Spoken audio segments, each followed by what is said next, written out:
Oddcast episode 1. I'm Menz. I'm Bain. I'm SteezE E. And today we're gonna fuck.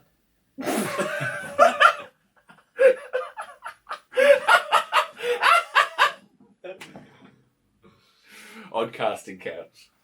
But we'll get to that. Dirty. First comes the foreplay. Fuck! The ventilation. Fuck! Well, look, I guess this edition is going to be just off camera sound now. Yeah, it seems that way. That's fine. But because the camera's definitely still going. Just to let you guys know, the power's been going on and off for about 3 times now. So the computer's completely turned off. Yeah, And but that's the lights flickering. Yeah. So now this mic is completely just a prop. Yeah. 100%. Aesthetic. Nothing. It's slightly in frame right now, and it means nothing. Some deals playing Mozart on the fuse box downstairs. Oh, what stage do you feel like you're at with your music? That's a good question.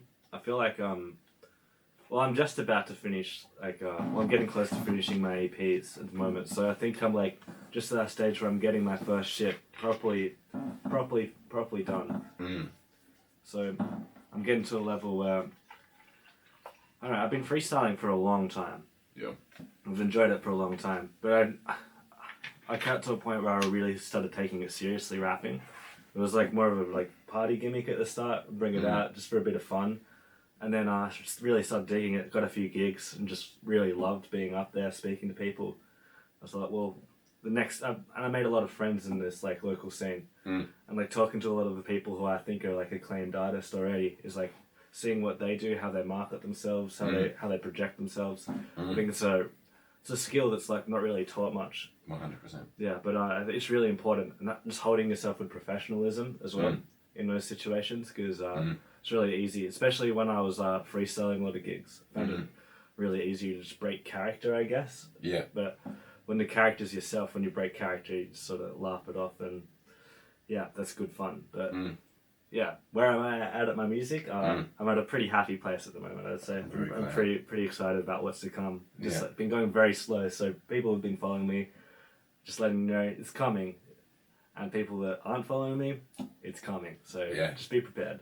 I think I would like to say about your music, I think you've done it the right way. I think so many rappers just fucking have just started to do it, and they pop up, and everything they've ever done is on SoundCloud straight away. And watching someone develop is fucking amazing, sure, but you developed your hip hop in social circles. Yeah. And you've developed it within yourself instead of throwing it out there to ask for the validation. You've been going party to gig, actually networking with people, and probably even more so networking outside the hip hop scene than within. 100%. Yeah, and that's something that you've done that I've not really seen other people do. Yeah, I haven't even fucked with THC yet. I've been meaning to get on something I'm doing for ages, but just the fucking with my band I've been doing stuff with at the moment, CM3. We're a improv group, so we all just get together, just jam it out, and whatever the fuck happens on stage. Yeah. Sam Dowson's the front man, I'd say. Just really at the back on the drums, just driving everybody. Yeah. But it's an insane feeling being up there with those people, and also I started off a lot back at Quartermaster's Arms, where they were doing jam nights with Jay Jerome. Wow. Got up with his jam band a few times then when he was doing that on Fridays, and that was a great opportunity to work with a band as well. Yeah. So actually realizing, and I think rapping with a band, compared to solo stuff, at least for me, is so much more energy behind it. You really just have all of this stuff to bounce off. Yeah. You can get lost in yourself when you're on stage by yourself. Everyone's staring at you, all of the attention. So it's really a lot easier to fuck up, and also you have to captivate everyone's attention and keep them interested. Yeah. But that's just entertaining. I think that part's where hip hop really beautifully plays into my ego. It's wait, you're telling me I can be up there with just me, and I'm playing shit on my phone, and there's no one else here, and I can say whatever the fuck I want. Oh, yeah. Well, it's all on me. No, it's all on me, baby. Oh, That's that's all I it. need, motherfucker. But also, like, it's so jelly that you're working with a fucking band and just improvising shit. I remember when I was getting into hip hop for the first time, and there was, I think it was like the second or third mashup that Reflected put on, and Chunky did a set on his own, freestyling the whole set. Oh, damn. And it was the first time I'd ever seen it, someone freestyle the whole set. And when he started his set, there was only maybe 3 or 4 people watching, and you got to literally watch the whispers happen. It's like it went outside the poo bar, down the stairs. This guy's freestyling his whole set. And by the end of the set, there was 50, 60 people there watching, more than anybody else that night. Yeah, It was just this dude freestyling his whole set. And then to see you doing it with a whole fucking band, incredible. Oh man, it's a lot. Incredible. I find it like it's a lot easier than I thought it would be. It just felt like a really natural fit as well. Like just going in with these guys. Also, Yeah. just like so, I feel blessed for the opportunities. Honestly, like it's been great. But yeah, I just not like it came out of nowhere. I've been rapping for 4 years. Barely know anyone's heard of me, and I'm happy. Oh, with that's that. not true. Oh yeah, That's not true. I mean, yeah.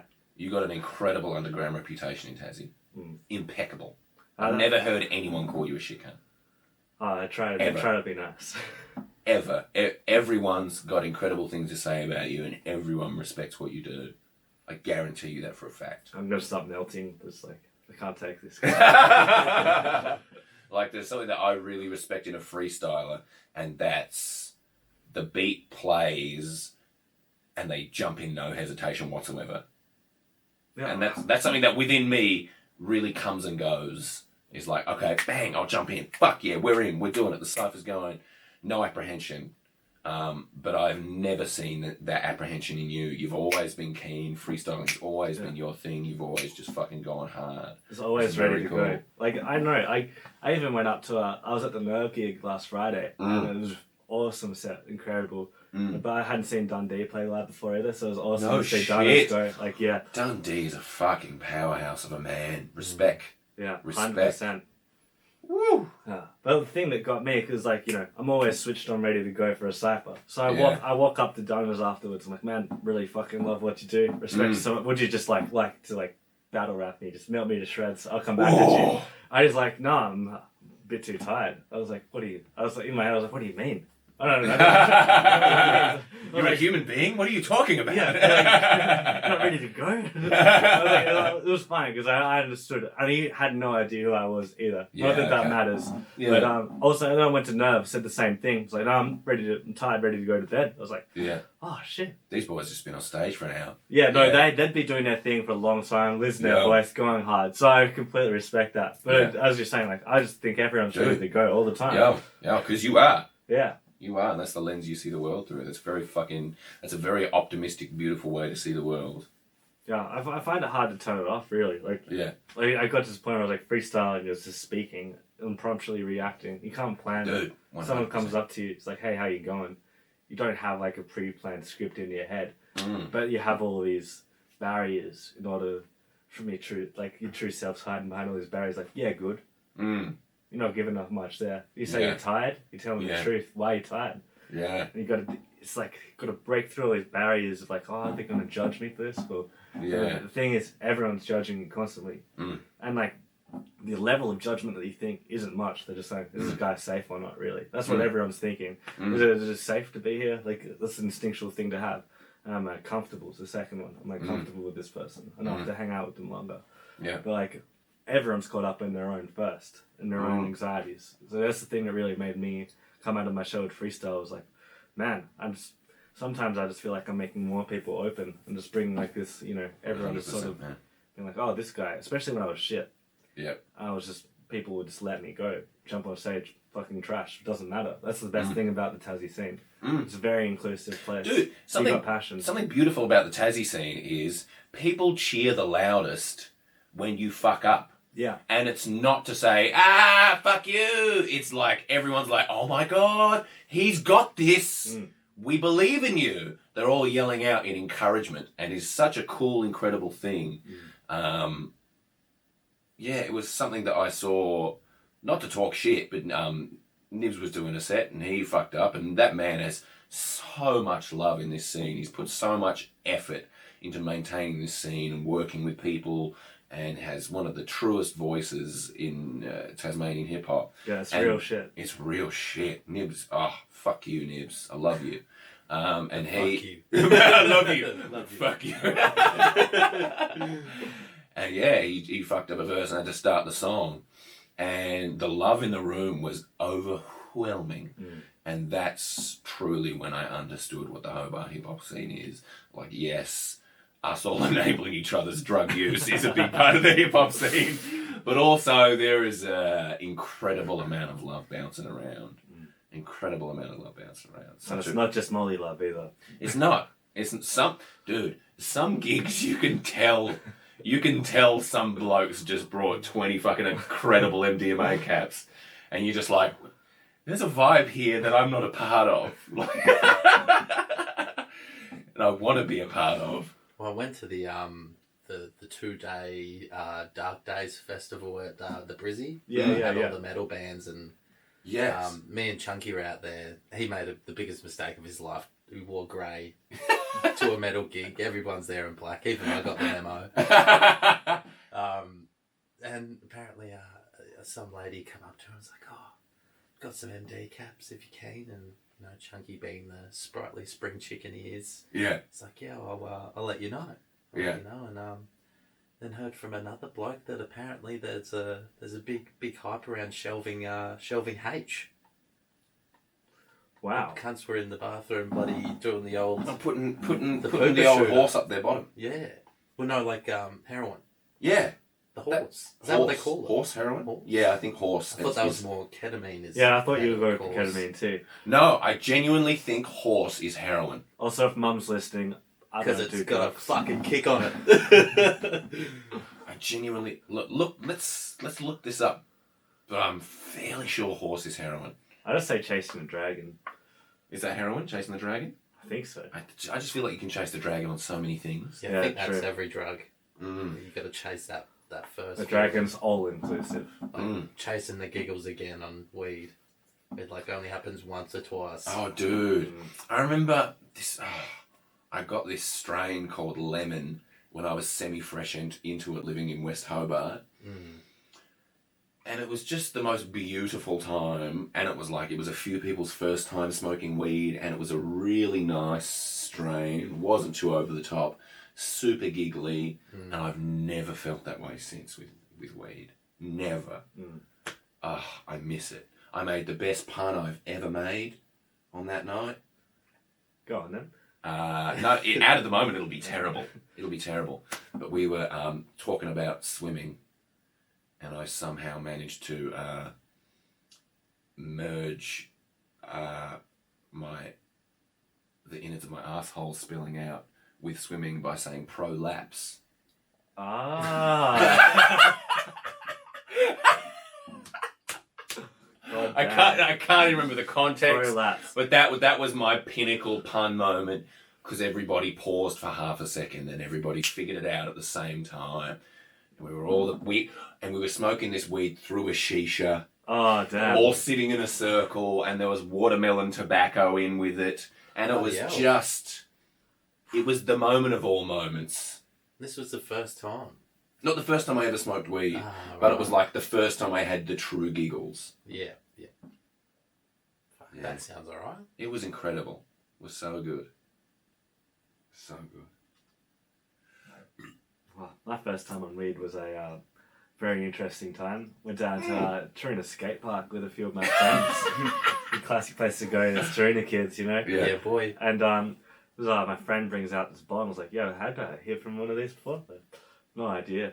And I was like, I don't know, maybe I blew on it or something, but I did something terribly wrong. Yeah. And it just shot out. It was like, I didn't touch it again for ages. So I was like, what is this weird contraption? But I had a few takes of J's after that. I didn't get high that time though. It was just I did it wrong. Everyone laughed at me. It was a very embarrassing moment. I was like, oh god, I'm 15. I don't know how to smoke weed. Yeah. I call myself a Taruna boy. What was your first weed smoking experience? It was with my older brother. since he was already into the marijuana smoking, and the parental units have gone away for a nice little love shack getaway. Oh. So I'm there in the living room, just playing. I think I'm not sure. It was probably like Crash Bandicoot or something. Yeah. But like later on, not like when Crash came out, because it would have been like fucking 7 or 8. Yeah. And I'm sitting there, and my brother's walked in, popped his little head round the corner. He's like, "Hey mate, would you like one of these?" And he's just fucking had a bong and the mix in his hand. I'm like, "What the fuck is that?" It's like, we're fucking not doing heroin, are we? I had fuck all knowledge of drugs back then. Yeah. And still don't really have much now. But fucking, so he's like, "Yeah, you know, mum and dad are away. Just fucking, let's get a couple of these into you." Yeah. And I was like, "Well, I trust you with my life, sweet brother." And ended up pulling back a few, and it was weird because I didn't actually get high. I didn't feel like I was high because I didn't know what I was. Didn't know, but then the second time I got high, I was fucking high. Whoa. Yeah. Like I was sitting down and I couldn't feel my legs. It felt like I was floating, sitting down, looking at myself in third person, and then having to go back into a full party where my missus wasn't happy at me, and I was like, "What the fuck happened?" To me, like, "What have you done?" I'm like, "I don't fucking know." Like one of those times. I'm glad I'm not the only one who's had that existential, like fucking psychedelic shit from weed. Like the first proper session I went to was in college with these boys, and I had a few drinks with a friend, went over to his house in Kingston. They were sharing around these 2 glass bongs. I'd only ever hit a bottle on at this point. I thought pretty seasoned at the bottle bong at this point. You know, I was pretty happy with my smoking ability. Yeah. But it was a foily cone piece. I had no idea what a proper cone piece even was. Yeah. So these boys are passing around 2 at a time. I hit one. I just fucking fall back in the seat. I'm like, I feel gone. My head starts. They start getting like that, you know, static coming up. And then like they're like, "No, hit this other one." I was like, "Oh, I can't. I feel sick." Like in the start, they're like, "Ah, fucking hit it, bro." Oh shit! We're gonna have a problem. Yeah, exactly. I was gonna get kicked out to the cold streets if I didn't hit this. Fucking ripped this other one. Can't even remember taking it. And then the next thing I can remember is just lying down in the hallway, plugging my headphones to Vampire Weekend, and I met God. Oh, dude, that's fucking beautiful. Fucking Fibonacci sequences, and there was a different one. It was like the Father, the Mother, and then the Holy one. Like the big one. Dope. And I was like, "What the fuck is happening?" Yeah. It just felt surreal. And then I got up and spewed out like 7 packs of McGoring into the garden. So the brother was like, "You gotta get up." I was like, "No, I can't get up." And he's like, "No, you gotta get up and go outside, or you're gonna throw up in my hole." I was like, "I'm not gonna throw up unless I get up." Get up. You got up. Threw up. Power vomited noodles everywhere. Oh, dude. Not even eaten properly. It was beautiful. Oh, dude. It's so satisfying in post throwing up whole noodles. It's just like little slippery buggers. No matter how much you chew them, they just seem to reform back in your know. stomach. How does it happen with some kind of like that slug ooze around them? Like, they don't digest properly, I swear. Surely, like, what if like you spewed and spaghetti come out your nose as well? So you're like spaghetti out the nostrils and out the mouth. So you just fucking spaghetti. It was my childhood trick, which I thought was great and no one was ever impressed by. Was getting a really long noodle and being like, "Watch this."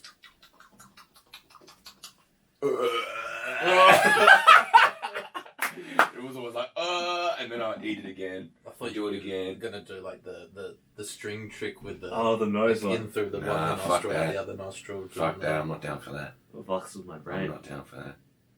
My first weed smoking experience was absolutely rooted. I was 14 with my mates Josh and Josh, Ollie, and a dude named Drew. And they were all well-seasoned smokers, but I wasn't. So we went to this dude's shed, the back of his house, near McDonald's in Kingston. And they all had a cone, and they passed it to me. And I was like, okay, all right. So I fucking asked how to do the procedure. Can you light it for me, bro? Yeah, well, I know I did it all. Wow, I did it that's all. impressive. Like a real boy. Big boy now. I'm a big boy now, and I yet felt nothing. Felt absolutely nothing. So they all hit it again, and I was like, dude, I don't feel anything. And they were like, we'll have another one, all giggling amongst themselves. I was like, okay, cool, I'll do it. So I had another one, but as I was having it, I kind of spilt the cone piece a little bit, and I was like, oh, and packed it back in, hope they didn't see. I was really paranoid.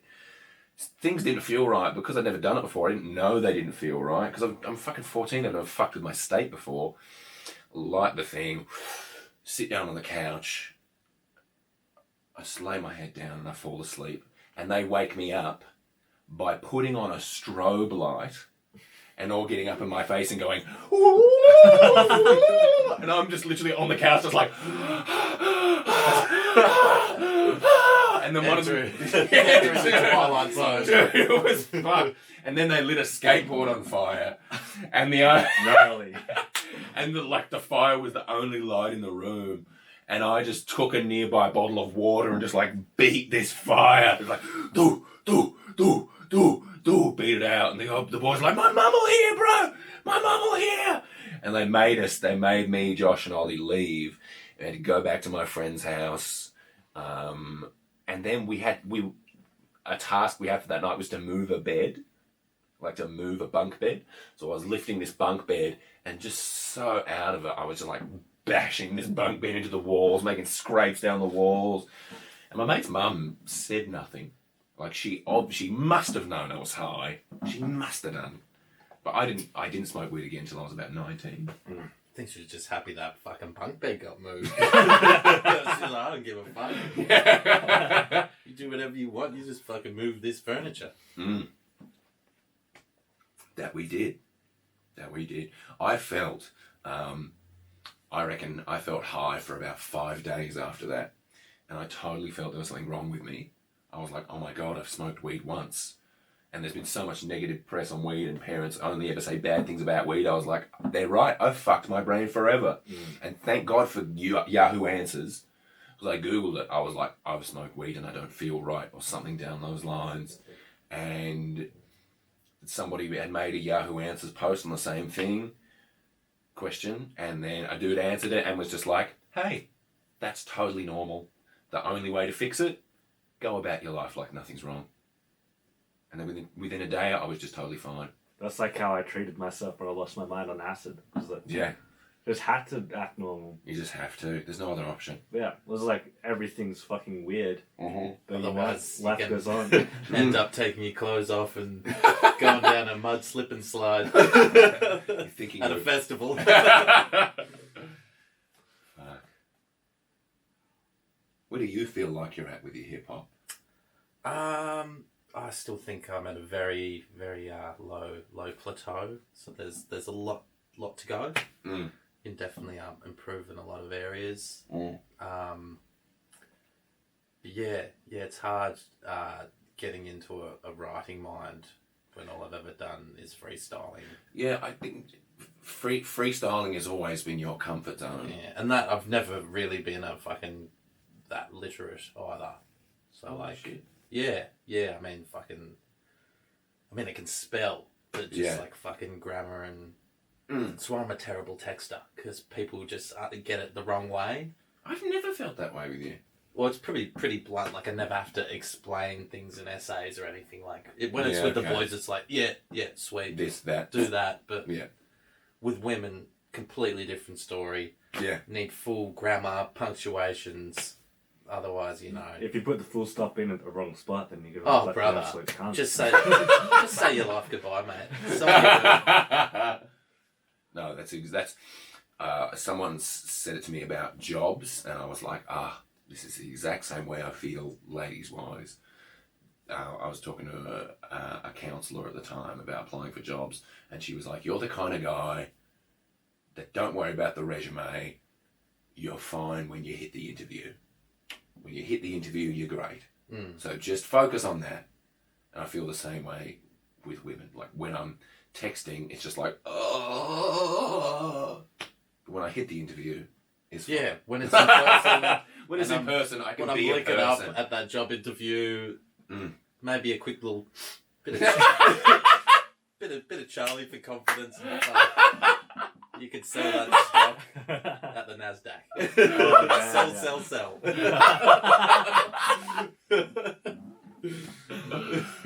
Oh, Jesus Christ almighty.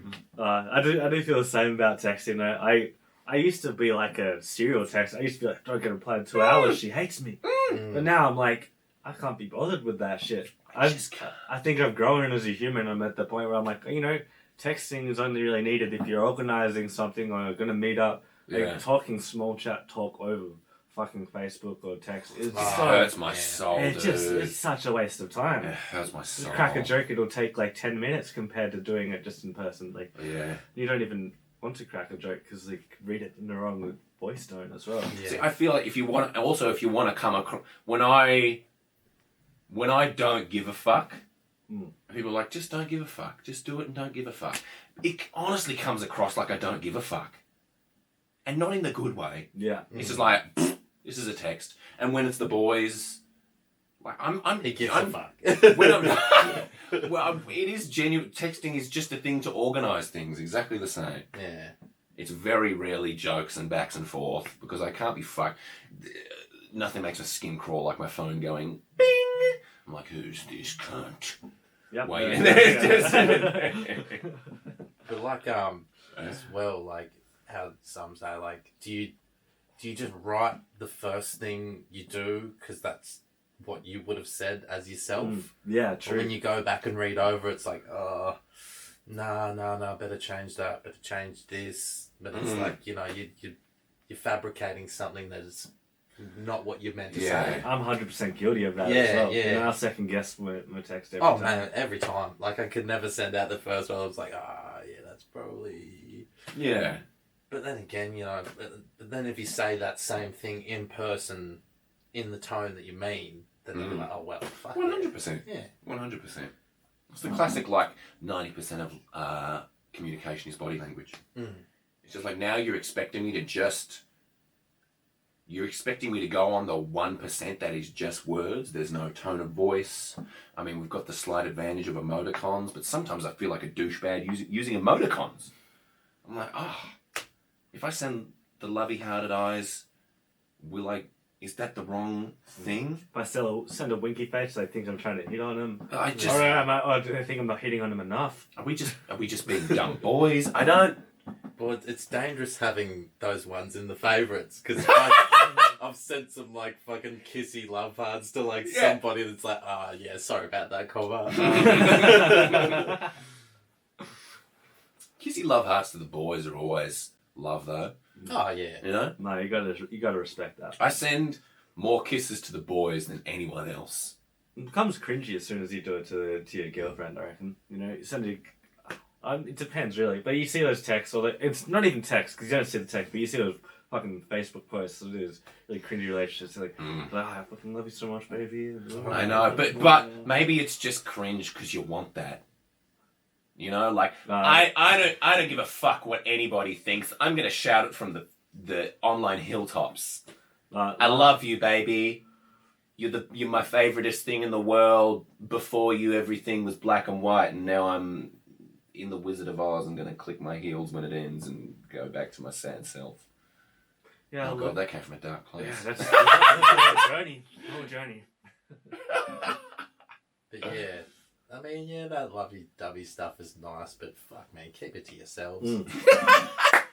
Yeah, I'm not judging. Keep it in the bedroom. Send it to your significant other. If you are going to do that, you may as well give us a fucking peek at what the sex life is like.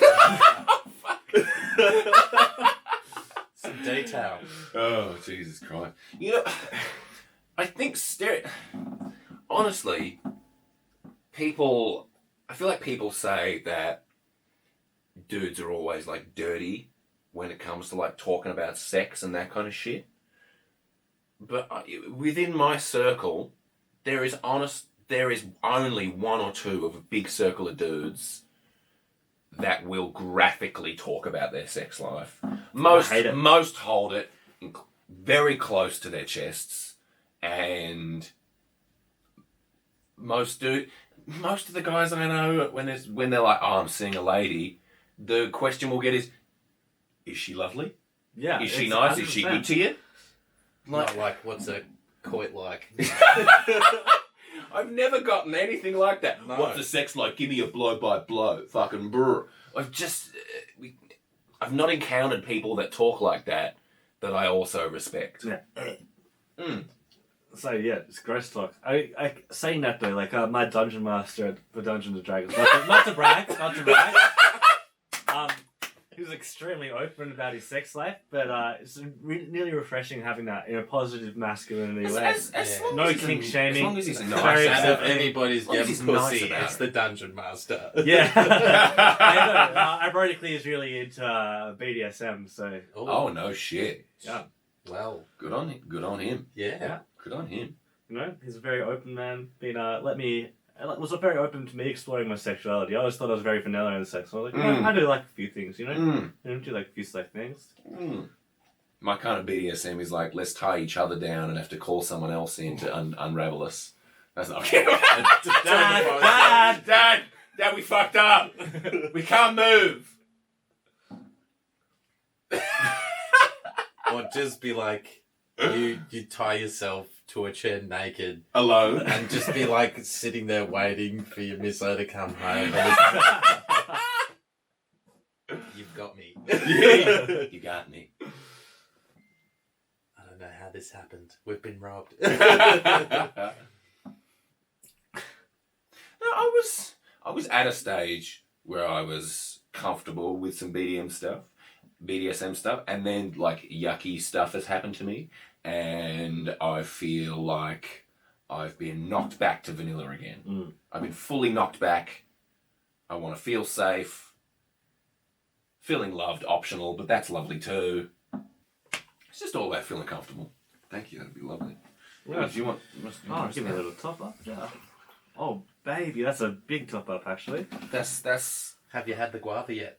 I just had a little sippy of it. It's been very nice.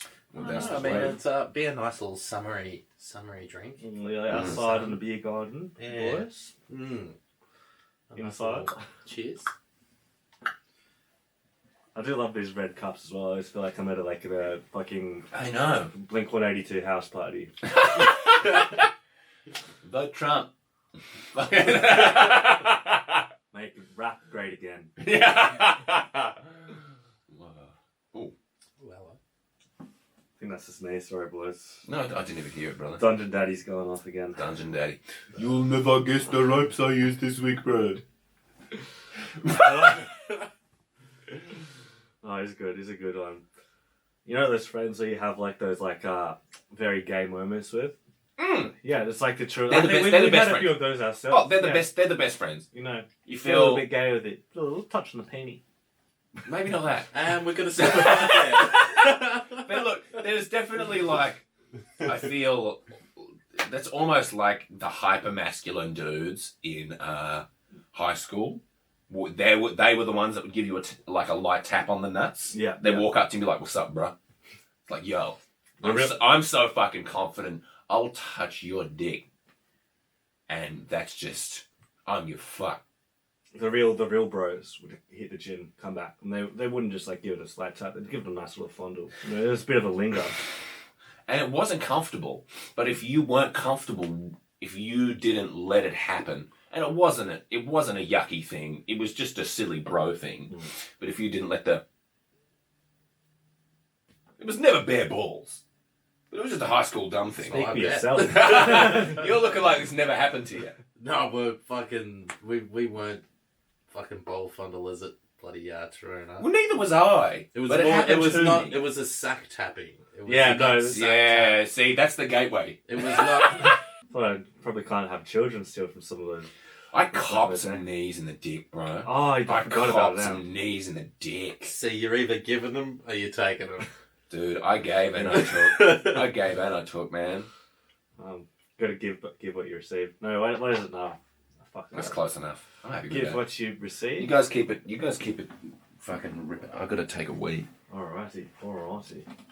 well, we've been tasked with keeping this podcast alive. But what other things was happening at Toruna when you were there? Like, I mean, Oh. surely the atmosphere had shifted since I was there. I mean, What year did you finish up? I finished in 2010 or 2009. Yeah. Wait, how old are you? I'm 26. Yeah. So you would have been like around Hugo's grade.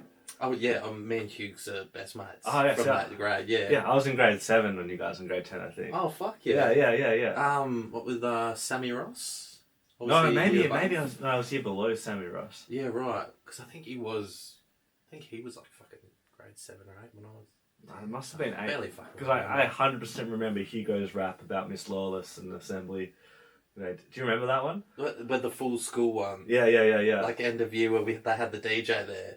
Man, I was that other guy up on stage. What? No way! That was me. Holy crap! Yeah, man, and we did the break dancing at halftime. Yeah, no, because my mic was fucked, so no one could even understand what I was saying. Oh, that's why I don't remember. Man, my sister was obsessed with that song. She found it on her phone. She was 4 years, like she wasn't even at school at this point. My friend Eve showed it to her, and she was just obsessed with the song. She thought it was hilarious. Oh, bro, I listened to it like fucking not long ago. Hughes got it up, and I was like, "Fuck, that's still a banger." Because our mate Sang is actually the one that raps on that. Yeah. Because that was Humanity Disaster, which was Hughes and Sang's duo. Whereas me and Hughes had our steak and chips. And we did like acoustic stuff and fucking won like an Edge radio competition when they come to the school. Did they still do that? No, I actually never got into music in Toruna. I missed a massive opportunity. I played a bit of saxophone in Year 7 and 8 band, but they totally didn't do rock studies. You should have, man. Just to watch Mr. Roebuck do a performance, man. He's like, this is how you rock star. And the band had just played Nirvana, and he just started jumping around like a fucking idiot. And we're all just sitting there like, yeah, mate, nah. Roebuck was a character. I did have him for music. Amazing guy. The creepiest thing he ever told me was like, I hope my son turns out exactly like you, Oscar. And we used to call him Mr. Toefuck. And he kept fucking so pissed off. We were like, easy there. Oh, come on, fucking Kurt Cobain, do your show. You remember Mr. Duarte? Oh man, I did dance with him. Yeah, he in grade 10. He ended up being called Mr. D for the reason that he didn't let the disabled kids into the musical one year, so he got like the Mr. G name from that. So he got given that reputation. I thought that was hilarious. Yeah, no, I saw a lot of the last stuff that happened at that school. Define last stuff. Oh, just like how they bought a shitload of mountain bikes. And we ruined it for everyone. Oh no, did you steal them? No, we fucked them. Because we'd take them down to the Toruna skate park and just fucking go ham on them. They just let you take them out? Yeah, they'd let us go. Because they used to just let you like run fucking down to the beach and come back. Yeah, like, go swimming. Yeah. What if you drowned? Well, teachers would be there like catching up and a couple of teachers there. Wow, that's but like on one the teacher like 30 kids sometimes in the PE class. Whoa. No teachers were on the bikes, so like me and the grade 10s would fucking get on the bikes. And I was bike leader Bain for a time there. Oh, that's dope. And we'd be cruising down and fucking get to the skate park and we're killing it. Did it for fucking weeks on end. They kept complaining like, how are these bikes getting so fucked up? Like, are they going off curbs and shit? And then fucking one day we were there at the skate park going through. I'd managed to completely nail myself, but still fucking got back up. And the grade 9s came in. And they're like, yeah, fuck yeah, let's get this. And we're like, alright boys, fucking take care. Just watch out for Mr. Smalley. Because he's just some scary boy. Ex-military bloke. Like, it's scary, but like once you fucking on his good side, he's fucking not bad. But as we're like leaving the skate park, you ever been to Toruna skate park? I have. So like we're going up the hill, ready to go over the hill, and as we get to the top, there's Mr. Smalley, fucking just got his absolute stride on, and we're like, "G'day, Mr. Smalley, how are you?"